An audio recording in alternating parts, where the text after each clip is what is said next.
papal trip to the country since 2008 aims to strengthen the Catholic faith, encourage peace, and address ongoing humanitarian challenges. A historic start of the 2026 judicial year unfolded at the Supreme Court of Cameroon this Wednesday with a double ceremonial session, the installation of the new Attorney General at the High Supreme Court, setting a decisive tone for the year's legal agenda. As International Women's Day approaches, the question on everyone's mind is whether this year's commemorative fabric is truly a must-have. With new designs unveiled annually, opinions vary, sparking conversations about style, tradition, and the significance of owning the iconic cloth. These stories and more will be yours in a bit.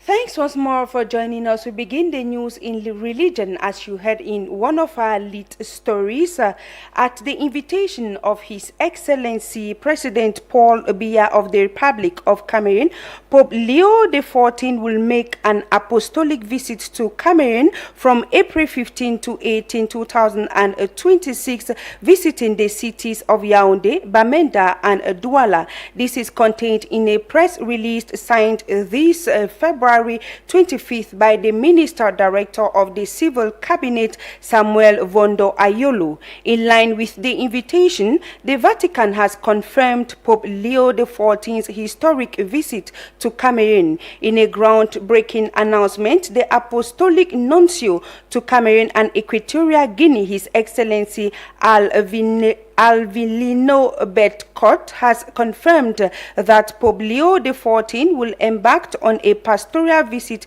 to Cameroon from April 15 to 18, 2026. The pontiff's itinerary includes steps in the Archdiocese of Bamenda, Yaoundé, and Douala, marking a significant moment in the country's ecclesiastical history. This visit by a pope to Cameroon since 2008, when Pope Benedict lastly visited the country, is part of Pope Leo XIV's broader African tour, which also includes Equatorial Guinea, Angola, and Algeria. The announcement made public this Wednesday, February 25th, 2026, has sparked widespread excitement and debate among Cameroonians, with some viewing it as a beacon of hope amidst ongoing security and political challenges. Remote preparations for the visit were already underway pending this official announcement, with authorities working to upgrade infrastructure, including the rehabilitation of Bamenda Airport, to ensure a smooth and secure visit. The visit is expected to focus on strengthening the faith of Cameroonian Catholics, promoting peace, and addressing the country's humanitarian crisis. Away from religion, we now move on to one of our lead stories, where the problem of land ownership and sale legitimacy about land grabbing and the handling of such problems have become under scrutiny this Wednesday. This was during the solemn reopening of the Supreme Court, during which the first ever female Attorney General at the Supreme Court was also officially installed. Promise Akante and Madoshe Kwiate were present and brought back the following report. Breaking away from its normal silence, the hall of the Supreme Court was buzzing with animation, military parade, but above all, robes and wigs, as the 2026 judicial year was being launched this Wednesday, February 25, punctuated by two solemn audiences. The first was the audience for the installation of the recently appointed Attorney General at the Supreme Court. After the reading of the decree appointing the first ever female Attorney General at the Supreme Court, Madame Seng Elang Marie-Claire Dieudonné took her oath of office, articulating her speech on public order, fundamental rights, laws, and constitutions. The second audience to mark the solemn reopening of the Supreme Court was centered around the sale of land in Cameroon. solemn reopening of the Supreme Court, we have chosen to share with you a topic of concern to our fellow citizens, economic operators, investors, and the state. The theme is the difficult management of land disputes in Cameroon. Today, we regret to note that land disputes are experiencing unacceptable inflation in our country. There are too many land disputes in Cameroon, both in urban and rural areas. About 70% of litigations in major cities come from land disputes. The management of these land disputes challenges us and calls for greater responsibility in resolving disputes, despite the many obstacles. The representative of the first president of the Supreme Court did not fail to recognize the fact that ownership of land has always been a problem to both the state and citizens. In Cameroon, ownership of land has always been, since the depths of history, a concern for citizens, families, communities, and the state. This is why Professor Stanislas Melenen was able to state, we have observed that there is a very intimate relationship between man and land in Cameroon. There is a kind of ontological link between man and land. Fonkwe Joseph Fongang went further to question the handling of land disputes in the country. The development of towns is creating a context of rapid urbanization, and land disputes are heightened in urban areas. How is our land dispute resolution system organized in Cameroon? Are the decisions and judgments delivered in land disputes effectively enforced?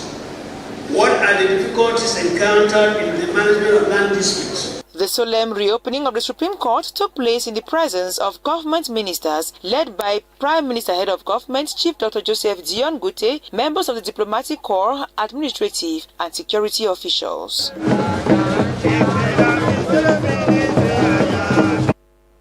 Let's now take you over to the northwest region of the country, where the public independent conciliator for the northwest region, Tamfu Simon Fai, has officially published the 2025 annual report highlighting progress made by the regional and local authorities while pointing out persistent governance challenges. Presenting the report, the conciliator emphasized that the document was issued in strict compliance with the December 24, 2020 decree. Let's get to Bamenda with Bertrand Tita.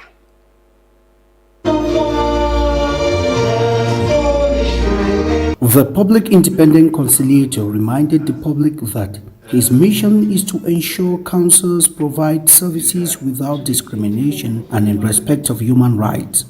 In 2025, the office received 47 complaints, resolved 30, while 17 remained under examination. The report notes improvement in council communication, participatory development, and project execution across several communities. However, it also exposes key concerns, including delays in salary payments, disparities in workers' remuneration, weak accountability and revenue collection, non-payment of social insurance dues, and irregularities in the issuance of civil status documents. Overall, the PIC expressed satisfaction, noting improvement in 2025. I am very satisfied from the survey because there has been marked improvement from the performance of 2024. Finance is eating into the fabric of the councils in the Northwest, and I'm very proud of that. Recommending the persistence in this good governance. And when I say there's marked improvement, I don't mean that it's 100%. There is still a lot of things to be done, and I want the councils to persist in good governance so that the population can be happy. The PIC also raised issues affecting the regional assembly, notably limited institutional capacity, unclear legal provisions, and delays in implementing deliberations. To address these challenges, the office recommended timely disbursement of state subventions, adoption of a local public service code, reinforcement of ethical standards, and acceleration of decentralization reforms with adequate financial and human resources. Despite the hurdles, The conciliator expressed optimism that ongoing sensitization and capacity building efforts are gradually promoting a culture of good governance in the region. Of 273 pages. All the details are in this report. In this statement is just a summary. Not deterred, we're not deflected from our approach. The ceremony ended with a question and answer session with members of the press. The PIC's report serves as a call for action for local authorities to address the governance challenges facing the Northwest region and promote transparency and accountability in public service delivery. We're waiting on you. We bring you back to the central region of the country to talk something else, where the Ministry of Women's Empowerment and the Family has this Wednesday held the second preparatory meeting ahead of the 41st International Women's Day. Unlike the previous years and in line with this year's theme, Rights, Justice and Action for All Women and Girls, activities will be centered around the theme and on educative sessions to empower women on their rights. Let's get details in the following report. With renewed commitment and determination, the second preparatory meeting for the 41st International Women's Day was held by the Ministry of Women's Empowerment and the Family. In line with this year's theme, Rights, Justice and Action for All Women and Girls, the 2026 edition promises a fresh and impactful approach, placing greater emphasis on awareness and meaningful engagement. Unlike previous editions, this year's activities will strongly focus on educative sessions designed to inform women and girls about their rights, promote justice, and encourage concrete actions that foster equality and empowerment. Activities that were carried out last year may not definitely be the same, and so many institutions, so many associations are coming in with their contribution to carry out whether educative talks, legal clinics, and many activities that are aimed at informing women of their rights. Beyond the educational component, a special sport walk will be organized to give women an opportunity to step away from their daily routines, exercise, connect and promote healthy living in a spirit of unity and celebration. On Saturday, we're going to have a fitness walk that will start at 6:30 a.m. beginning from the 20th May Boulevard. And then on the 2nd, that is Monday, we're going to have exhibition. Women have to exhibit their know-how. They have to be exposed to show that what they are doing is a contribution to national development and even for the development of their families. Other ministries, institutions and organizations are therefore called upon to fully engage and collaborate in making this celebration memorable, as empowering women is not just an event but a shared responsibility and a powerful step towards building a more just and inclusive society for all. The organization of the International Women's Day is not only left in the hands of the Ministry of Women's Empowerment and the Family. The ministry is leading, but all other institutions, organizations are involved, even right at the grassroots, because women have understood, institutions have understood that as long as they have women in their spaces, they have to create a moment to give women information. This year's celebration goes beyond commemoration. It is a call to action, promoting rights, justice, education and well-being. The 41st International Women's Day aims to inspire lasting change and collective responsibility. Still on to news in connection to the 41st International Women's Day. Each year, the company in charge of manufacturing and distributing the Women's Day fabric in collaboration with partner ministries produces a new design for the day. Women are often left with the problem of choosing whether or not to buy. In the following report, Promise Akante spoke to some women and compiled their views on whether it is a must to have the fabric. Let's take a listen. Commemorating the International Women's Day in Cameroon seems to revolve more around the fabric, with some women going to unimaginable lengths just to have the yearly fabric. Nevertheless, some women have understood that there is more to the day than just the fabric. It is not an obligation and much less a necessity. I don't see the importance of that loin. Normally, the 8th of March is to create. Women should come together to reflect on what they can do. The International Women's Day is a global day celebrating the social, economic, cultural, and political achievements of women, and so it should be a day of evaluation. It has never been something that I will say that if I don't have the Women's Day fabric, I will not celebrate. The 8th of March is to ask women that last year, what were the errors I made? On this other 8th of March, what should I change?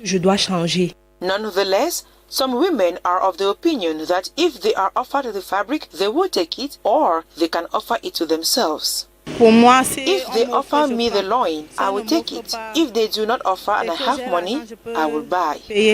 On Sunday, the 8th of March 2026, women and girls in Yaoundé are expected to join their peers around the world to demand equal rights and equal justice to enforce, exercise, and enjoy these rights. Let's take you back to religion, where Christians are observing 40 days of fasting and prayers with special emphasis on the use of sacramentals and other spiritual items. With Promise Akante once more, let's take you into the business of sacramental. She is in the following report. By means of prayer, fasting, and almsgiving, we can renew our cooperation with the Lord in the crafting of our lives as a unique masterpiece. This message from the Daily Papal Corner serves as a push for all Christians to be prayerful. For some Christians, the use of sacramentals to pray is indispensable. However, vendors say business is slow during this Lenten season. During the fasting period, many people do not concentrate on this. Why? Because they concentrate more on their fasting, their meditation, and their prayers. And talking about sales now, there are no sales. It is as if money has been blocked somewhere. Nothing is moving now. In his Lent 2026 letter, the Metropolitan Archbishop of Yaoundé Archdiocese reminds Christians that the human family is sacred in its essence and in its nature, as it was created in the image of the Creator. To best preserve it, therefore, Christians must watch and pray, reason why most families get sacramentals to better prepare for the Lent and penance period. Before the start of the Lenten season, there was a good rush for these sacramentals in the market. Business was good. I noticed that they were doing so because they were preparing for the Lenten season. Now that they have started the fasting and prayers, things are a bit slow and will be so up to the end of the 40 days of fasting. The various sacramentals sold have different uses and significances, and Catholic Christians buy according to their specific spiritual needs or according to the seasons of the church. Spiritual articles are diversified. There are many: perfumes, incense, prayer booklets, and many others, and we sell all of these items. Concerning candles, there are many types. There are some that last 9 days, candles for novenas. A majority of Christians prefer novena candles because of their durability. It permits them to pray for 9 days. These candles do not go off once they are lit. Lent is a time of penance focused on conversion, self-denial, and repairing one's relationship with God. Ladies and gentlemen, if you're just joining us, it is the 6 p.m. news over Camdis television. Let's now take a tour out of the country to get updates of what make news. First up will be in Sierra Leone, Somalia, and then Ghana. These stories are compiled in the following report. Fresh border tensions have erupted between Guinea and Sierra Leone after Guinean forces detained 16 Sierra Leonean soldiers, accusing them of crossing into the Gudaya area of the Farana region and raising their flag about 1.4 kilometers inside Guinean territory. Freetown, however, insists its troops were on sovereign land, building a border post when they were apprehended and disarmed, describing the move as a violation of its sovereignty. The clash revives a long-running dispute over the diamond-rich Yanga region, prompting Sierra Leone to seek intervention from ECOWAS and the Mano River Union, while Guinea has urged its defense forces to remain fully mobilized to protect its territorial integrity.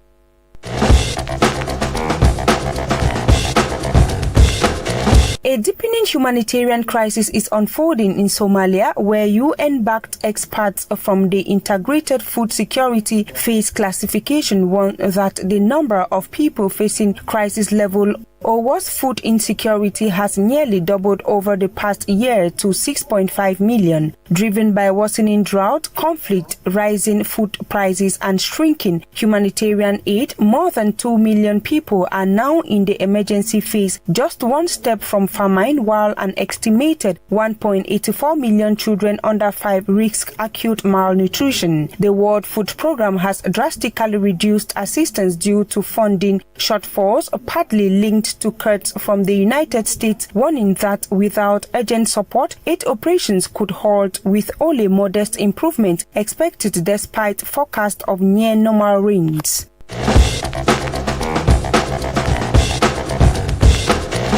In a rare diplomatic move, Ghanaian Foreign Minister visited Ukraine this Wednesday and appealed to its president for the humanitarian release of 2 Ghanaian prisoners of war captured while fighting for Russia. Describing them as victims of manipulation and trafficking networks, Ghana's minister expressed optimism that they would be freed, noting they are reportedly in good health and treated in line with international law. His Ukrainian counterpart confirmed discussions on their possible return and urged Accra to help prevent further recruitment of African nationals into the conflict, which began after Russia's 2022 invasion.